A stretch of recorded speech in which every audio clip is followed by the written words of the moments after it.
Ils le ramènent ici et tous les gens qui arrivent... Nous sommes au centre d'incendie et de secours de Valette, où les CM1 de l'école Paul-Éluard ont effectué une visite de la caserne.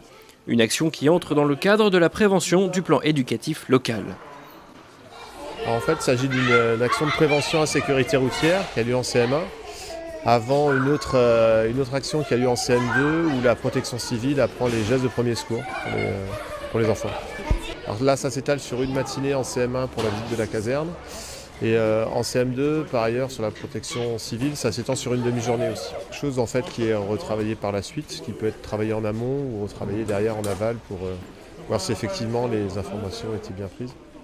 Cette visite s'est divisée en plusieurs temps forts, avec tout d'abord un premier instant en salle, où ce sont les élèves qui définissent les missions des sapeurs-pompiers. On fait un travail interactif, on leur demande quelles sont nos missions, parce que par rapport aux médias, par rapport à ce qu'ils peuvent voir actuellement dans les médias. On décline un peu toutes nos missions et après on leur demande quelle tenue on peut mettre pour différentes missions. Voilà. Et pour satisfaire nos missions, quel est le moyen d'alerte le plus efficace et quels sont les mots, les choses à donner comme instruction à l'opérateur opérationnel départemental d'incendie de secours. Voilà. Et vous terminez en fait cette matinée par quelque chose d'un peu plus concret, entre guillemets, ou plutôt physique. Vous montrez les 3 camions d'intervention aux enfants. Voilà, on montre les 3 interventions, donc le véhicule de secours et d'assistance aux victimes, vous le savez, donc avec les différents matériels qui sont à l'intérieur. Voilà. Après on montre le véhicule de secours routier, avec le matériel de balisage, de protection, des incarcérations. Et aussi le fourgon pompe-tonne, tout simplement pour expliquer un peu les missions de cet engin, qui est tout ce qui est feu urbain, tout ce qui est fuite de gaz, tout ça, on leur explique tout ça, ainsi que le différents matériels, les appareils respiratoires isolants et tout ça. Voilà.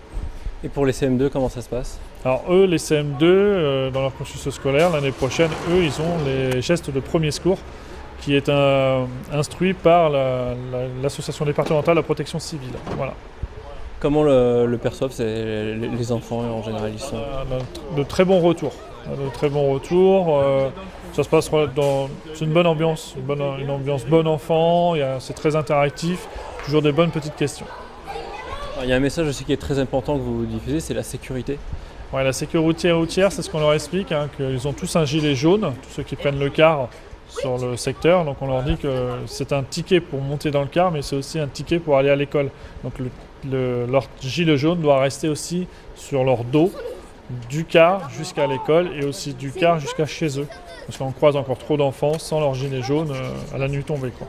Voilà. Je vous ai entendu également donner un petit conseil à leurs parents quand il y a un accident sur la route. Voilà. Donc effectivement, il faut aussi passer un message par le biais des enfants. On sait que ça va marquer. On leur dit aussi de dire à leurs parents que quand ils voient les pompiers intervenir sur la voie publique, de ne pas freiner, de ne pas ralentir fortement, parce que ça crée un suraccident. Et donc ça nous gêne aussi pour travailler, quoi. On leur dit de circuler, quoi, de ne pas s'arrêter, de ne pas essayer de voir quoi que ce soit. Si les pompiers sont là, il n'y a plus besoin de s'arrêter pour porter secours. Les pompiers sont là, on va gérer l'intervention, quoi. Une action sensibilisation mais aussi formatrice grâce au temps d'apprentissage des premiers secours en CM2 qui pourrait pourquoi pas créer des vocations parmi les élèves.